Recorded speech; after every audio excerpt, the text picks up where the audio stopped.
गौरैया और बंदर की कहानी। एक बार की बात है, एक जंगल के किसी घने पेड़ पर एक गौरैया का जोड़ा रहता था। वो उस पेड़ पर अपना घोंसला बनाकर गुजर बसर करते थे। दोनों खुशी खुशी अपना जीवन बीता रहे थे।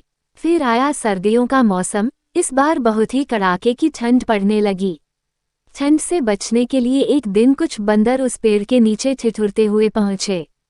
तेज ठंडी हवाओं से सभी बंदर कांप रहे थे और बहुत ही परेशान थे। पेड़ के नीचे बैठने के बाद वो आपस में बात करने लगे कि काश कहीं से आग सेंकने को मिल जाती तो ठंड दूर हो जाती। उसी बीच एक बंदर की नज़र पास पड़ी सूखी पत्तियों पर पड़ी। उसने दूसरे बंदरों से कहा, चलो इन सूखी पत्तियों को इकट्ठा करके जलाते हैं। उन बंदरों ने पत्तियों को एक जगह इकट्ठा किया और उन्हें जलाने का उपाय करने लगे।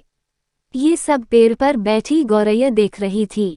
ये सब देखकर उससे रहा नहीं गया और वो बंदरों से बोल पड़ी, तुम लोग कौन हो?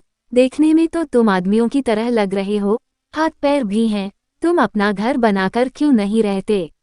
गौरैया की बात सुनकर ठंड से कांप रहे बंदर चिढ़ गए और बोले, तुम अपना काम करो, हमारे काम में पड़ने की जरूरत नहीं है।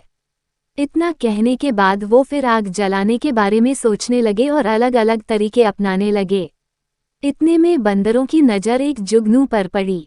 वो चिल्लाने लगा, देखो ऊपर हवा में चिंगारी है, इसे पकड़कर आग जलाते हैं। ये सुनते ही सारे बंदर उसे पकड़ने के लिए अलग अलग तरीके अपनाने लगे। ये देख चिड़िया फिर बोल पड़ी, ये जुगनू है, इससे आग नहीं सुलगेगी। तुम लोग दो पत्थरों को घिसकर आग जला सकते हो। बंदरों ने चिड़िया की बात को अनसुना कर दिया। कई कोशिश के बाद उन्होंने जुगनू को पकड़ लिया और फिर उससे आग जलाने की कोशिश करने लगे, पर वो इस काम में कामयाब नहीं हो पाए और जुगनू उड़ गया। इससे बंदर निराश हो गए। इतने में फिर से गौरैया बोल उठी, आप लोग मेरी बात मानिए, पत्थर रगड़कर आप आग जला सकते हैं।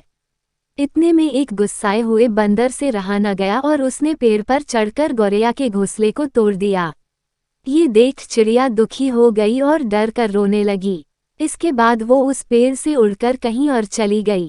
कहानी से सीख, जरूरी नहीं कि हर किसी को ज्ञान या उपदेश दिया जाए।